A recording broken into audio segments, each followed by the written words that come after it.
شريك له وأشهد أن محمدا عبده ورسوله يا أيها الذين آمنوا اتقوا الله حق تقاته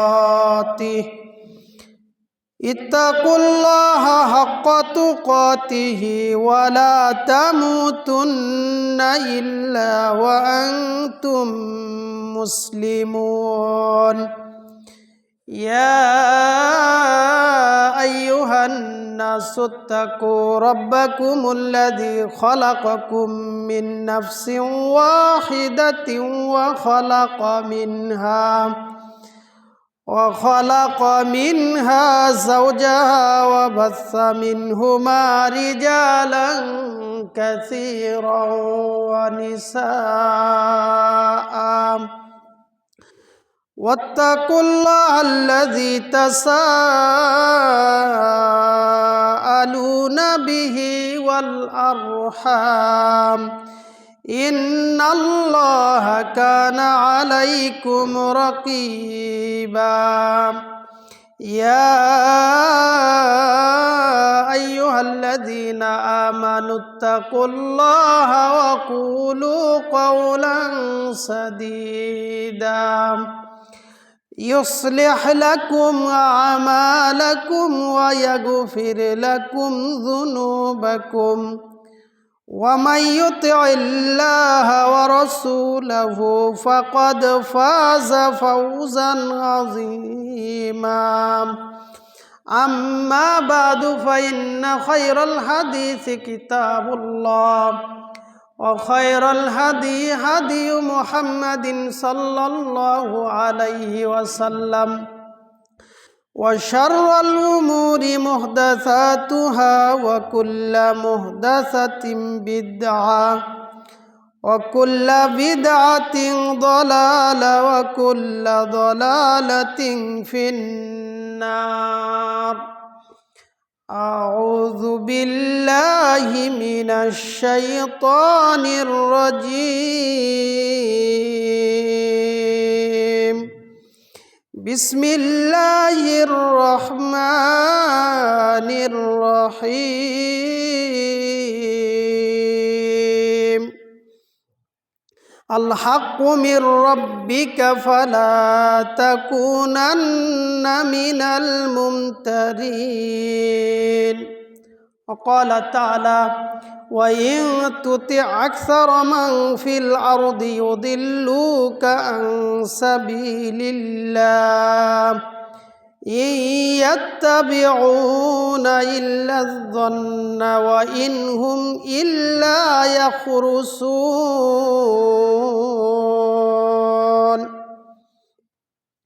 عن عدي بن حاتم رضي الله عنه قال أتيت النبي صلى الله عليه وسلم وفي عنقي صليب من ذهب فقال يا عدي اطرح عنك هذا الوصن وسمعت يقرأ في سورة البراءة اتخذوا أحبارهم ورهبانهم أربابا من دون الله إلى آخر حديث وقال تعالى إن الله وملائكته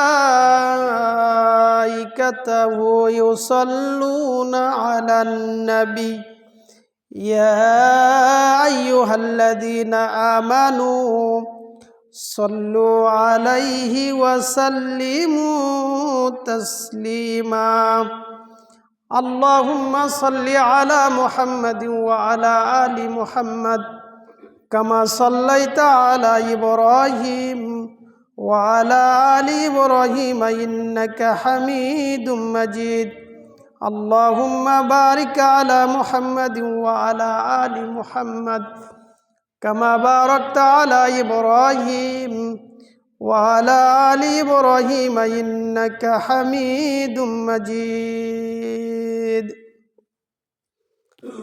الحمد لله যাবতীয় প্রশংসা গুণগান সেই মহান আল্লাহ সুবহানাহু ওয়া তাআলার যে মহান প্রতিপালক আমাদেরকে জুমার সালাত আদায়ের উদ্দেশ্যে জুমার ঘর মসজিদে আসার, সালাতের পূর্বে খুতবায় কিছু কথা বলার এবং শোনার তৌফিক দিয়েছেন, আমরা তার শুকরিয়া স্বরূপ বলি আলহামদুলিল্লাহ। সালাত এবং সালাম সর্বশেষ এবং শ্রেষ্ঠ রাসূলের প্রতি, যিনি আমাদের আদর্শ, তার প্রতি সালাত এবং সালাম সাল্লাল্লাহু আলাইহি ওয়াসাল্লাম। আওয়াজ পরে পরে আসতেছে, আরেকটু আস্তে। আলহামদুলিল্লাহ, আমাদের যে আলোচনার বিষয় চলছিল আল্লাহ তাআলার পরিচয়, পাশে আনুষঙ্গিক কিছু কথা। আজকে আমরা আলোচনা রাখব যে প্রকৃত সত্য কি এবং এই প্রকৃত সত্যে বাধা কিসে। আমরা যখন জানলাম যে সত্য বিষয় বা হক বিষয়, এই হক বিষয় সত্য বিষয় জানার পরেও আমরা এই হকটা মানতে পারি না কেন, এর উল্লেখযোগ্য কয়েকটি কারণ আপনাদের সামনে খুব সংক্ষেপে উল্লেখ করব ইনশাআল্লাহ। আমরা প্রথমে জানব যে হক বা সত্য কি। যেমন গত সপ্তাহের আলোচনার বিষয় ছিল যে আল্লাহ হলেন প্রকৃত হক, তিনি হলেন সত্যিকারের ইলাহ। আর একটু কম করে দেওয়া লাগবে। তিনি হলেন হক, তিনি হলেন সত্যিকারের ইলাহ। তাহলে একমাত্র হক, প্রকৃত হককে আল্লাহ সুবহানাহু ওয়া তাআলা। তাহলে আল্লাহ হক, এইটা আমরা জেনেছি গত সপ্তাহে। আজকে জানব যে প্রকৃত হক আল্লাহ, এবং আল্লাহ তাআলা যে বিধানগুলো নাজিল করেন ওইটাও হক, ওইটাও সত্য। তাহলে যিনি সত্য, তার অন্যান্য বিষয়গুলিও সত্য, যার সাথে মিথ্যার কোনো সংমিশ্রণ নাই। যেমন আল্লাহ তাআলা সূরা বাকারার মধ্যে বলেন, কুলিল হক আল হাক্কু মির রব্বিক, হে নবী, হক আল্লাহ তাআলার পক্ষ থেকে, তোমার প্রতিপালক আল্লাহ তাআলার পক্ষ থেকে হক, সত্য বিষয়। ফালা তাকুনান্না মিনাল মুমতারিন, সুতরাং আমাদের সবাইকে লক্ষ্য করে আল্লাহ বলেন, সুতরাং তোমরা সন্দেহ পোষণকারীদের অন্তর্ভুক্ত হবে না। সূরা বাকারা আয়াত নম্বর 147। সূরা আল ইমরানের 60 নম্বর আয়াতের মধ্যে আল্লাহ বলেন, আল হাক্কু মির রব্বিক, প্রকৃত সত্য হলো আল্লাহ তাআলার পক্ষ থেকে, এইটাই প্রকৃত সত্য। ফালা তাকুম মিনাল মুমতারিন, সুতরাং তুমি সন্দেহ পোষণকারীদের অন্তর্ভুক্ত হবে না। তাহলে সূরা আল ইমরানে আল্লাহ বলেন নবী সাল্লাল্লাহু আলাইহি সাল্লামকে লক্ষ্য করে যে হক বা সত্য তোমার প্রতিপালকের পক্ষ থেকে, সুতরাং এই হক নিয়ে তোমার যেন সন্দেহ না থাকে। যারা সন্দেহ পোষণ করে তাদের মধ্যে তুমি অন্তর্ভুক্ত হবে না। আর সূরা বাকারাতে আল্লাহ তাআলা সমস্ত উম্মতকে লক্ষ্য করে হকের ক্ষেত্রে সন্দেহ পোষণকারীদের অন্তর্ভুক্ত না হওয়ার জন্য নির্দেশ দিয়েছেন। আল্লাহ বলেন, আল হাক্কু মির রব্বিক, প্রকৃত সত্য তোমার প্রতিপালকের পক্ষ থেকে, ফালা তাকুনান্না মিনাল মুমতারিন, সুতরাং তোমরা এই সত্য বা হকের ক্ষেত্রে সন্দেহ পোষণকারীদের অন্তর্ভুক্ত হবে না। একটা হলো বিশেষ করে নবী সাল্লাল্লাহু আলাইহি সাল্লামকে, আর একটা সমস্ত উম্মতকে এই নির্দেশ আল্লাহ তাআলার যে হকের ক্ষেত্রে সন্দেহ পোষণ করা নিষেধ। যারা সন্দেহ পোষণ করবে তাদের মধ্যে অন্তর্ভুক্ত হওয়া যাবে না। তাহলে আমরা এতটুকুর আলোচনার সারসংক্ষেপ যে আল্লাহ হলেন হক, তিনি প্রকৃত ইলাহ। আল্লাহ ছাড়া যত ইলাহ রয়েছেন সমস্ত ইলাহ বাতিল, সমস্ত ইলাহ প্রত্যাখ্যানযোগ্য, তারা সবাই ভ্রান্ত। আল্লাহ হলেন একমাত্র হক ইলাহ, এবং এই আল্লাহর পক্ষ থেকে যে বিধান আমাদের সামনে আসবে বা এসেছে, এই বিধানও হক বা সত্য। এই সত্য বিষয়ে কারো সন্দেহ পোষণ করা এটা উচিত নয়, আল্লাহ তাআলার নিষেধ। তাহলে আল্লাহ হক এবং তিনি যা নাজিল করেন এইটাও হক, এইটাই প্রকৃত সত্য। তাহলে এই যে হক আমরা জানলাম, কিন্তু এই হক আমাদের মধ্যে বাস্তবায়ন অনেক সময় হয় না। যারা আমরা বাস্তবায়ন করতে পারি না তাদের উল্লেখযোগ্য 5টি কারণ আমি আপনাদের সামনে উল্লেখ করব। মানে হক বা সত্য গ্রহণে বাধা। হক বা সত্য গ্রহণে প্রধান যে বাধা আমাদের সমাজে যেটা চলছে সেটা হলো সংখ্যাগরিষ্ঠের দোহাই দিয়ে চলা, অধিকাংশ মানুষের দোহাই দিয়ে চলা। যে কোনো বিষয়ে কথা বলতে গেলেই তখন দেখবেন এক শ্রেণীর মানুষ এভাবে বলে যে এইটাই যদি হক হয়, এইটাই যদি সত্য হয়, তাহলে এত মানুষ কি ভুল করে। এই যে অধিকাংশ মানুষের দোহাই দিয়ে চলা, এইটা হলো হক বিমুখ জীবনযাপনের একটা গুরুত্বপূর্ণ মাধ্যম তাদের হাতে।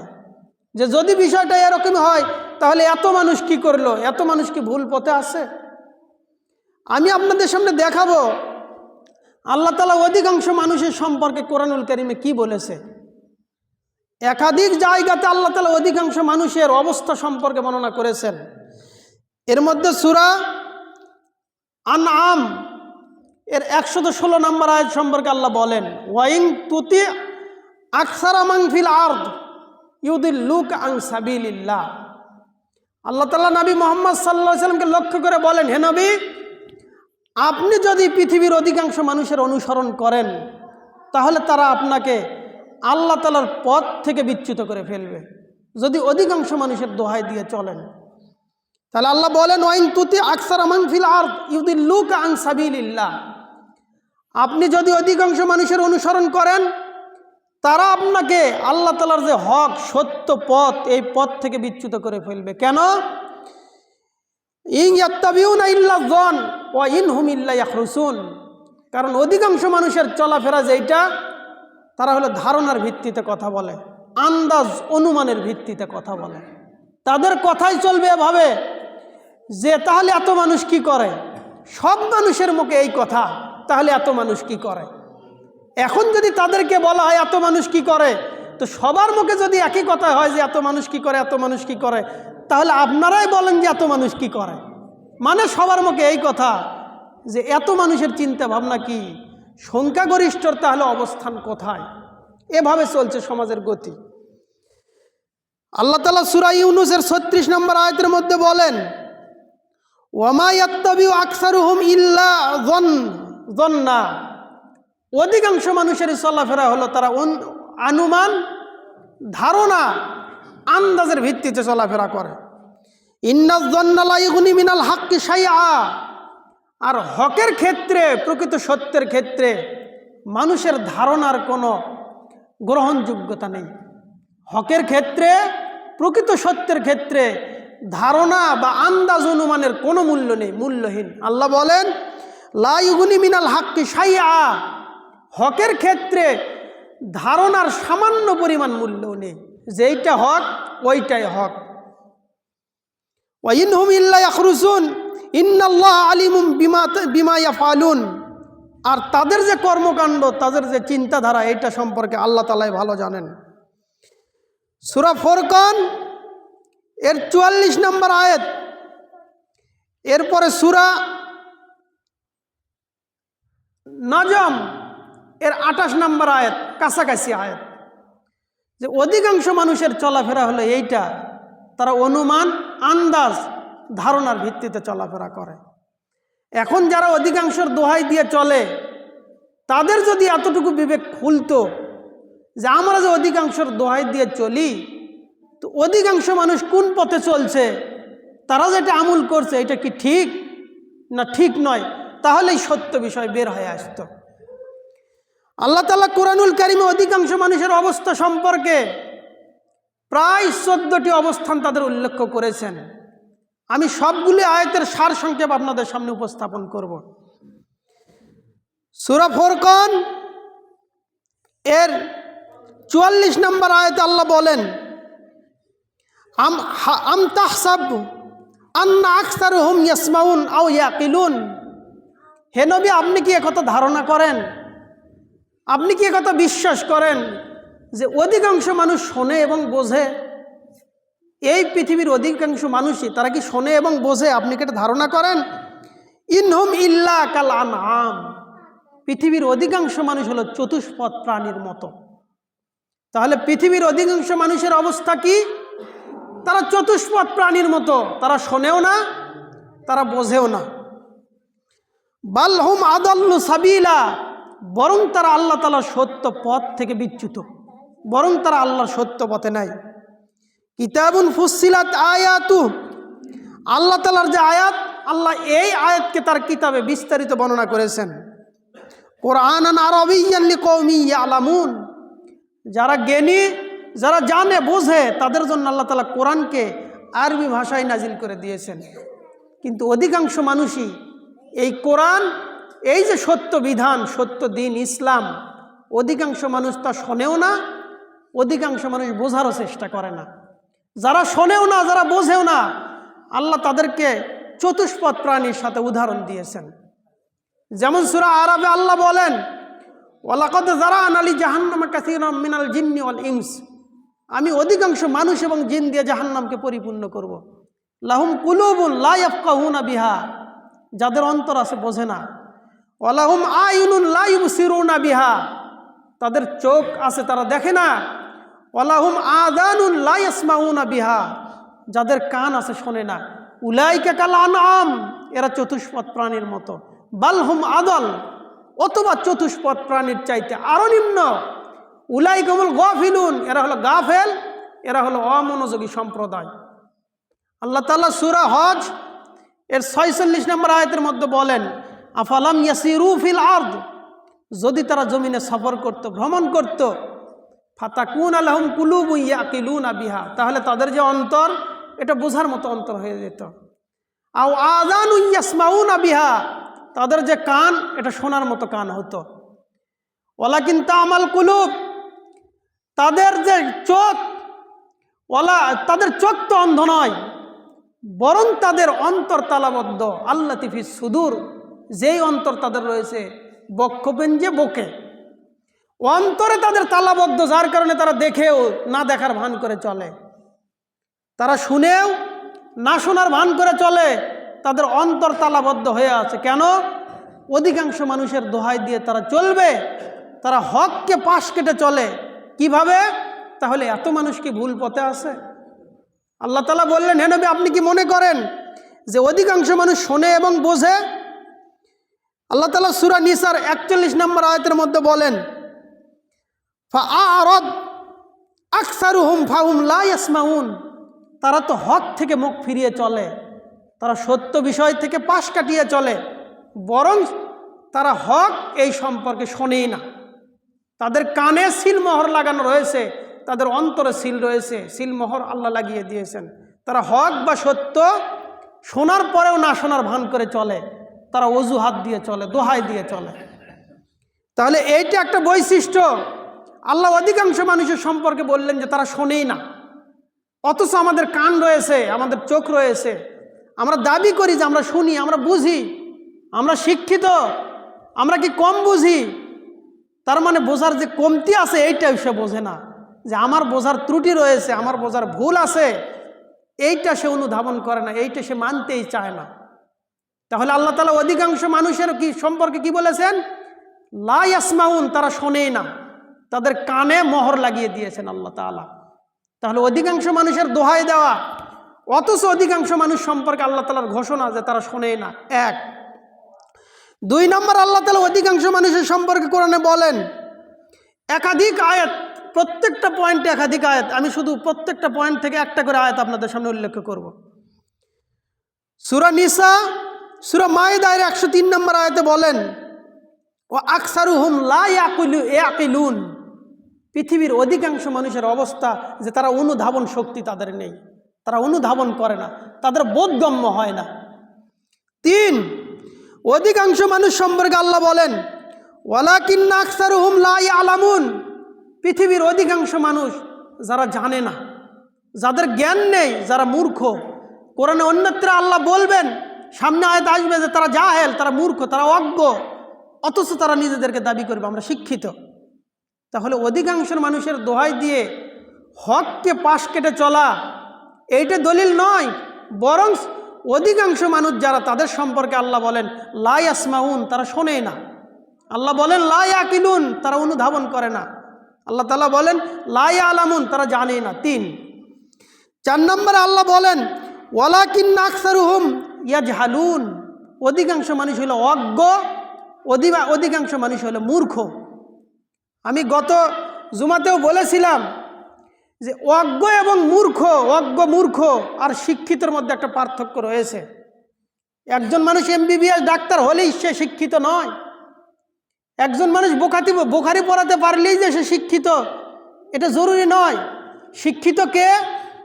সেই সময় আবু জাহাল শিক্ষিত ছিল, এমনকি তার নাম ছিল আবুল হাকাম। সে বিজ্ঞ, সে জ্ঞানী পণ্ডিত। সে যখন ইসলামের আহ্বান মেনে নেয়নি, আল্লাহ তাআলার পক্ষ থেকে নবী মুহাম্মদ সাল্লাল্লাহু আলাইহি সাল্লাম তার নাম আবুল হাকাম থেকে আবু জাহালে পরিবর্তন করে দিয়েছেন। উচ্চ শিক্ষিত মানুষ সে এখন সবচাইতে বড় মূর্খ। কেন? সে ইসলামের হক বিষয় মেনে নেয়নি তাই। তাহলে আল্লাহ বললেন পৃথিবীর অধিকাংশ মানুষই অজ্ঞ মূর্খ। 4। 5, আল্লাহ অধিকাংশ মানুষ সম্পর্কে বলেন বাল আকসারুহুম লা ইউমিনুন, পৃথিবীর অধিকাংশ মানুষ ঈমানদার নয়, তারা ঈমান আনেনি। 5। 6 নম্বর আল্লাহ বলেন বাল জাআহুম বিল হক, তাদের কাছে হক বা সত্য এসেছে। ও আকসারুহুম লিল হাক্কি কারিহুন, আর অধিকাংশ মানুষ হক সম্পর্কে অপছন্দনীয়, তারা অপছন্দ করে, তারা হক বা সত্য বিষয়টা মেনে নিতে চায় না, তাদের কাছে হক বিষয়টা অপছন্দের একটা বিষয়। 6। 7 নম্বর আল্লাহ বলেন ওয়ালা তাজিদু আকসারহুম শাকিরিন, হে নবী আপনি পৃথিবীর অধিকাংশ মানুষকে শুকরিয়া আদায়কারী পাবেন না। 7। আল্লাহ তাআলা 8 নম্বরে বলেন ওয়া আকসারুহুম কাযিবুন, পৃথিবীর অধিকাংশ মানুষ মিথ্যুক। 8। আল্লাহ তাআলা বলেন ওয়া আকসারুহুম ওয়া ইন ওয়াজাদনা আকসারহুম লিফাসিকিন, 9 নম্বর অধিকাংশ মানুষ হলো পাপী। 10 আল্লাহ তাআলা বলেন ওয়া আকসারুহুমুল কাফিরুন, পৃথিবীর অধিকাংশ মানুষ হলো কাফের। এই কাফের 2 ধরনের কাফের, এক নিয়ামতের কুফরি করা আর এক আল্লাহর বিধান সম্পর্কে কুফরি করা, আল্লাহকে মেনে না নেওয়া। তাহলে অধিকাংশ মানুষের অবস্থা সম্পর্কে আল্লাহ বলেন যে তারা কাফের, তারা ঈমানদার নয়, তারা শোনে না, তারা বোঝে না। 11 নম্বর আল্লাহ তাআলা অধিকাংশ মানুষ সম্পর্কে বলেন ওয়ামা ইউমিনু আকসারুহুম বিল্লাহ ইল্লা হুম মুশরিকুন, পৃথিবীর অধিকাংশ মানুষই ঈমান আনার পরেও তাদের ঈমানে শিরক মিশ্রিত থাকে। 12 আল্লাহ তাআলা বলেন কানা আকসারুহুম মুশরিকুন, পৃথিবীর অধিকাংশ মানুষ মুশরিক। 13 ওয়ালাকিন কানু আনফুসাহুম ইয়াজলিমুন, পৃথিবীর অধিকাংশ মানুষ হলো জালেম, নিজেদের ওপর অবিচার করে, অন্যায় করে। তাহলে এই 13টি পয়েন্ট আপনাদের সামনে উল্লেখ করে একথা বলতে চাচ্ছি, পৃথিবীর অধিকাংশ মানুষের সম্পর্কে আল্লাহর ঘোষণা যে পৃথিবীর অধিকাংশ মানুষই জানে না, পৃথিবীর অধিকাংশ মানুষই মূর্খ, পৃথিবীর অধিকাংশ মানুষই অজ্ঞ, তাদের অনুধাবন শক্তি নাই, পৃথিবীর অধিকাংশ মানুষই মূর্খ, পৃথিবীর অধিকাংশ মানুষই কাফের। এখন যারা দলিল দেয় যে অধিকাংশ মানুষের যে এই বিষয়টা যদি সত্য হয়, তাহলে এত মানুষ কি ভুলের মধ্যে রয়েছে? তার মানে অধিকাংশ মানুষের দোহাই দিয়ে চলা এইটে হককে পাশ কাটিয়ে চলার একটা নামান্তর। বরং তারা চায় যে আমরা হক মানব না, এই জন্য অধিকাংশ মানুষের দোহাই দিয়ে চলে। মসজিদে উপস্থিত দিনী মুসলিম ভাই বোন, যারা হক বা সত্য জানার পরেও নিজেদেরকে হক মানতে নারাজ, নিজেদের হক যারা মেনে নিতে চায় না, তাদের এই অজুহাত যে অধিকাংশ মানুষ কি তাহলে ভুলের মধ্যে রয়েছে? আল্লাহ তাআলা কুরআনুল কারীমে একাধিক জায়গায় অল্প মানুষের সম্পর্কে বলেছেন যে অল্প মানুষই হলো শুকরিয়া আদায়কারী, অল্প মানুষ ঈমানদার। কলিলাম মা তাশকুরুন, পৃথিবীর অল্প সংখ্যক মানুষই শুকরিয়া আদায়কারী। মসজিদে উপস্থিত দিনী মুসলিম ভাই বোন, তাহলে হক বা সত্য জানার পরেও যারা হক মানতে চায় না, তাদের একটা দলিল যে পৃথিবীর অধিকাংশ মানুষ, অধিকাংশ জনগণই এই কাজ করে, তাহলে আমরা করব না কেন? এইটা দলিল নয়, বরং দলিল হলো ওইটাই যেইটা হক সত্য, সেইটা কতজন মানুষ করে এইটা নয়। আল্লাহ তাআলা ইব্রাহিম আলাইহিস সালাম সম্পর্কে বলেছেন ইব্রাহিম আলাইহিস সালাম একাই এক উম্মত, একাই এক জাতি। ইব্রাহিম আলাইহিস সালাম যখন তার সমাজের লোকজনকে দাওয়াত দিলেন, তারা যখন দাওয়াত মেনে নিল না, মেনে না নেওয়ার পর যখন ইব্রাহিম আলাইহিস সালাম তার সমাজ থেকে বের হয়ে চলে গেলেন তার স্ত্রী সারাকে নিয়ে, তিনি স্বৈরাচারী শাসকের রাজ্য দিয়ে যাচ্ছিলেন, রাষ্ট্র দিয়ে যাচ্ছিলেন, সেই মুহূর্তে স্বৈরাচারী শাসক যখন ইব্রাহিম আলাইহিস সালামের স্ত্রীর দিকে হাত বাড়ালো, তার সাথে জিনা করবে এই পরিস্থিতি চলে আসলো। ইব্রাহিম আলাইহিস সালাম তখন লক্ষ্য করে বলেছিলেন যে আমার সাথে আমার বোন রয়েছে। ইব্রাহিম আলাইহিস সালাম তার স্ত্রীর কাছে ফিরে এসে বললেন যে সারা দেখো, আমি কিন্তু তোমার পরিচয় দিয়েছি, তুমি আমার বোন, সুতরাং তুমি আমাকে মিথ্যাবাদী পরিণত করো না। সারা শুনে রেখো, আজকের এই জমিনে তুমি আমি ছাড়া দ্বিতীয় আর কোনো মুসলিম ব্যক্তি নেই। উপস্থিত মসজিদে দিনী মুসলিম ভাই বোন, তাহলে হক বা সত্য জানার পর কত মানুষ করে কত মানুষ ছাড়ে এইটা নয়, বরং হক বা সত্য জেনেছি, কে করবে না করবে এইটা জরুরি বিষয় না। বিষয় কি, যেইটা হক যেইটা সত্য ওইটা আমাকে মেনে নিতে হবে। আর যদি অধিকাংশ মানুষের দোহাই দিয়ে চলি, আল্লাহ বলেন ওয়াইন তুতি আকসারা মানফিল আরদ ইউদুল্লুকা আন সাবিলিল্লাহ। হে নবী, আপনিও যদি পৃথিবীর অধিকাংশ মানুষের দোহাই দিয়ে চলেন, আপনিও আল্লাহর পথ থেকে বিচ্যুত হয়ে যাবেন। মসজিদে উপস্থিত দিনী মুসলিম ভাই বোন, সুতরাং হক বিষয় কিনা এইটা আপনাকে তদন্ত করতে হবে, সংখ্যাগরিষ্ঠতার দোহাই দিয়ে নয়। তাহলে আমার আলোচনার 1 নম্বর পয়েন্ট, সংখ্যাগরিষ্ঠের দোহাই দিয়ে চলা সত্য জিনিস জানার পরেও না মানার একটা অজুহাত। আলোচনার 2 নম্বর পয়েন্ট, যারা হক বা সত্য মানতে চায় না তাদের আর একটা দলিল বাপ দাদার দোহাই দিয়ে চলা, বাপ দাদার ধর্মের দোহাই দিয়ে চলা। তাহলে বাপ দাদা পূর্বপুরুষ কি ভুলের উপরে ছিল? আল্লাহ তাআলা এই মর্মে কোরআনুল কারীমে 3টা আয়াত আপনাদের সামনে উপস্থাপন করব। আল্লাহ বলেন ওয়াইদা কিলা লাহুমুত্তাবিউ মা আনজালাল্লাহ, যখন তাদেরকে বলা হতো যে তোমরা আল্লাহ যা নাজিল করেছে ওই দিকে তোমরা আসো, আল্লাহ যে হক বা সত্য বিধান নাজিল করেছেন তোমরা এই হক বা সত্য বিধানের অনুসরণ করো, তখন তারা বলতো ক্বালু বাল নাত্তাবিউ মা আলফাইনা আলাইহি আবানা। তখন তাদের কাছে এই একটা অজুহাত ছিল যে আমরা আমাদের বাপদাদাকে যার উপর পেয়েছি আমরা ওইটারই অনুসরণ করব। বাপদাদা যে ধর্মের উপর পেলাম, পূর্বপুরুষকে যা করতে দেখেছি আমরা তাই করব, এর বাহিরে আমরা মানব না। এইটা তাদের বৈশিষ্ট্য ছিল। আল্লাহ তাআলা বলেন আওয়ালাউ কানা আবাউহুম লা ইয়াকিলুনা শাইয়্যা ওয়া লা ইয়াহতাদুন, তারা কি এই কথা এর পরেও বলবে যদিও তার বাপদাদা জানতো না? তার বাপদাদা এই সম্পর্কে তাদের অনুধাবন বোধ শক্তি ছিল না, তাদের জ্ঞান ছিল না, তাদের এই সম্পর্কে সঠিক জ্ঞান ছিল না, সঠিক বিবেক বিচার বিশ্লেষণ ছিল না। এর পরেও কি তারা বাপদাদার দোহাই দিয়ে চলবে? সূরা বাকারা আয়াত নম্বর 170। অনুরূপভাবে সূরা মাইদার 104 একই কথা। এরপরে সূরা লোকমান আয়াত নম্বর 21 আল্লাহ বলেন ওয়াইদা কিলা লাহুত্তাবিউ মা আনজালাল্লাহ, যখন তাদেরকে বলা হয় আল্লাহর নাজিলকৃত বিধানের দিকে তোমরা চলে আসো, ক্বালু তখন তারা বলতো বাল নাত্তাবিউ মা ওয়াজাদনা আলাইহি আবানা, আমরা আমাদের বাপদাদাকে যার উপর পেয়েছি আমরা ওইটারই অনুসরণ করি। আল্লাহ তাআলা এরপরে বললেন আওয়ালাউ কানা শাইতান, যদিও শয়তান ইয়াদউহুম ইলা আযাবিস সাইর, তাদেরকে সাইর নামক জাহান্নামের দিকে আহ্বান করে, এর পরেও কি তারা বাপদাদার দোহাই দিয়ে চলবে?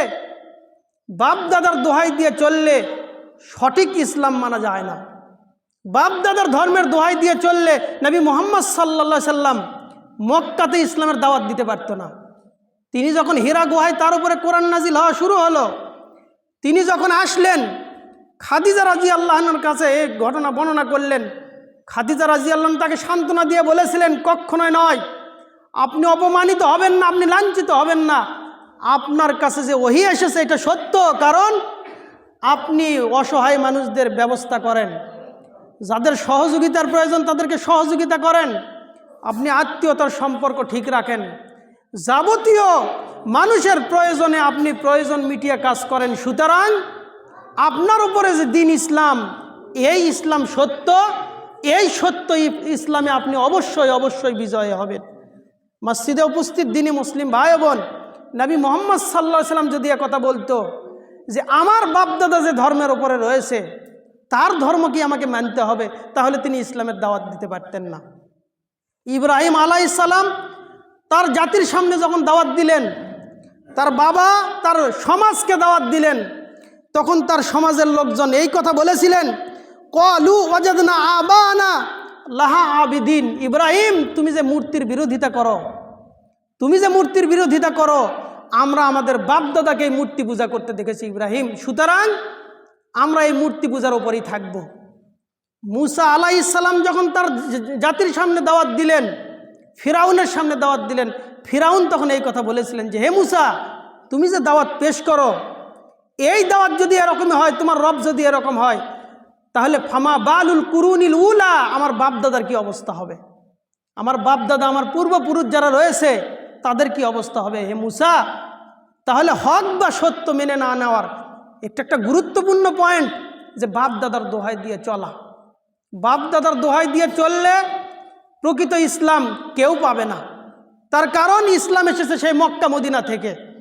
এই মক্কা মদিনা থেকে আস্তে আস্তে কতবার যে ডিগবাজি দিয়েছে মানুষ, কতবার ডিগবাজি দিয়ে আজকে ইসলামের অবস্থা অত্যন্ত করুণ, ইসলামের অবস্থা জটিল করে ফেলেছে মানুষ। সুতরাং কেউ যদি মুসলিমের চেহারা দেখে ইসলাম ধর্ম মানতে চায় তাহলে প্রকৃত ইসলাম সে পাবে না। ইসলাম কোথায়? ইসলাম আছে কোরআনে, ইসলাম আছে হাদিসে, ওখান থেকে আপনাকে আমাকে বের করে বুঝতে হবে। তা না হলে ইসলামের সঠিক বিষয় আমরা বুঝতে পারবো না। আর সঠিক বিষয় যদি আমরা বুঝতে না পারি তাহলে তো সঠিক মানা অনেক দূরের কথা। যার কারণে সামান্য বিষয় নিয়েও যদি সমাজে কথা বলা হয় তখন এভাবেই বলা হয়, তাহলে এতদিন আমরা কি করলাম। তো এই প্রশ্ন যদি উল্টো তাকেই করা হয় যে আপনি যদি এই কথা বলেন, আমরা ছোট মানুষ যখন বলবো তখন আপনার কাছে যদি এই প্রশ্ন আসে তাহলে এতদিন করলাম, তো এই প্রশ্ন তো ঘুরে আমিও ধরতে পারি যে আপনার বয়স 60-70, আপনি কি করলেন এতদিন, আপনি এতদিন তদন্ত করলেন না কেন? মসজিদে উপস্থিত দিনী মুসলিম ভাই বোন, কেউ কাউকে দোষ দিয়ে নয়। জমিতে আগাছা, ফসল যেই দিন রোপণ বা বপন করা হয় তার আগে পরে আগাছা ঢুকতে পারে। এখন এই আগাছা ঢোকার কারণ ওই যাকে কাজের লোক নেওয়া হয় সে নয়, আগাছা ঢোকার কারণ জমিওয়ালা নয়, আগাছা ক্ষেতের মধ্যে আপনা আপনি চলে আসে। তাহলে কি করতে হয়?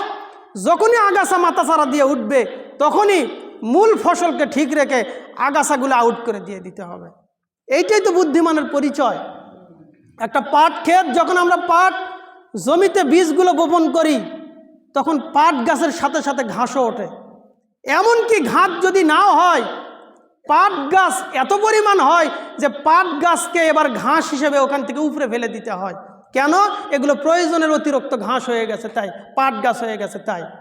ধরেন 4 ইঞ্চি পর পর পাট গাছ রাখতে হয়, এখন 4 ইঞ্চির ভিতরে আরও 2টা পাট গাছ, তার মানে ওগুলো আর এখন পাট গাছ নয়, ওগুলোও এখন ঘাসের সাথে সমতুল্য হয়ে গেছে। তাই ঘাসকে তোলার সাথে সাথে ওই পাট গাছগুলো উপরে ফেলতে হয়। যদি এগুলো উপরে ফেলা না হয় তাহলে মূল পাট গাছেরও এ ক্ষতি করবে। সুতরাং মূল পাট গাছকে ঠিক রাখার জন্য অতিরিক্ত পাট গাছকে উপরে ফেলে দেওয়া জরুরি। মসজিদে উপস্থিত দিনী মুসলিম ভাই বোন, প্রকৃত হক, প্রকৃত সত্য যখনই আমরা কোরআন সুন্নাহ থেকে জানব তখনই ওই বিষয়টা আমাদের মেনে নেওয়া জরুরি। কিন্তু আমরা যদি এলেমের ভিত্তিতে কথা না বলি, অধিকাংশ মানুষের দোহাই দিয়ে চলি, আমরা যদি বাপ দাদা পূর্বপুরুষের দোহাই দিয়ে চলি তাহলে বুঝতে হবে আমাদের এলেমের ত্রুটি রয়েছে, আমাদের এলেমের ত্রুটি রয়েছে। আমি ধারাবাহিক আরও 3টি পর্ব আপনাদের সামনে নিয়ে আসবো ইনশাআল্লাহ। তাহলে আজকের আলোচনার 2টা পয়েন্ট, হক বা সত্য জানার পরেও যারা হক বা সত্য মানতে পারে না তার প্রথম কারণ অধিকাংশ মানুষের দোহাই দিয়ে চলা। তাহলে অধিকাংশ মানুষ কি ভুলের পথে? হ্যাঁ, অধিকাংশ মানুষ ভুলের পথে হতে পারে, আবার অধিকাংশ মানুষ সঠিক পথে থাকতে পারে। তাহলে হক বা সঠিক জানার উপায় কি? কোরআন ও সুন্নাহ দিয়ে বিচার বিশ্লেষণ করতে হবে, বিচার বিবেচনা করতে হবে। তা না হলে অধিকাংশ মানুষের দোহাই দিয়ে চলবে না। অধিকাংশ মানুষের দোহাই দিয়ে চললে হক মানা যায় না। 2, বাপ দাদা পূর্বপুরুষের দোহাই দিয়ে চললে হক বা সত্য মানা যাবে না। এটা যে কোনো ধরনের হক বা সত্য হতে পারে। আল্লাহ আমাদেরকে প্রকৃত সত্য জানার, মানার এবং সে অনুসারে চলার তৌফিক দান করেন। আল্লাহুম্মা আমিন। আল্লাহ আমাদের যে ভুল ত্রুটিগুলো রয়েছে, আমাদের ভুল ত্রুটিগুলো ক্ষমা করে দিয়ে সঠিক কথাগুলো জানার এবং সেই অনুসারে আমাদের চলার তৌফিক দান করেন। আল্লাহুম্মা আমিন। ইন্নাল হামদালিল্লাহি ওয়াহদা ওয়াসসালাতু ওয়াসসালামু আলা মান লা নাবিয়্যা বাদা। আউযু বিল্লাহি মিনাশ শাইতানির রাজিম। আল হাক্কু মির রাব্বিক ফালা তাকুম মিনাল মুমতারিন। আলহামদুলিল্লাহ, প্রশংসা আল্লাহ তাআলার জন্য যে মহান প্রতিপালক আমাদেরকে মুসলিমের ঘরে জন্মগ্রহণ করার তৌফিক দিয়েছেন। আলহামদুলিল্লাহ, আমরা সে আল্লাহর কাছে তৌফিক কামনা করি যে আল্লাহ, মুসলিম তো আমরা অনেকেই দাবিদার, আমরা যেন প্রকৃত মুসলিম হতে পারি, সে তৌফিক আপনি দান করেন। আল্লাহুম্মা আমিন। তাহলে আলোচনা চলছে হক বা সত্য মানার প্রতিবন্ধক বিষয়গুলো কি।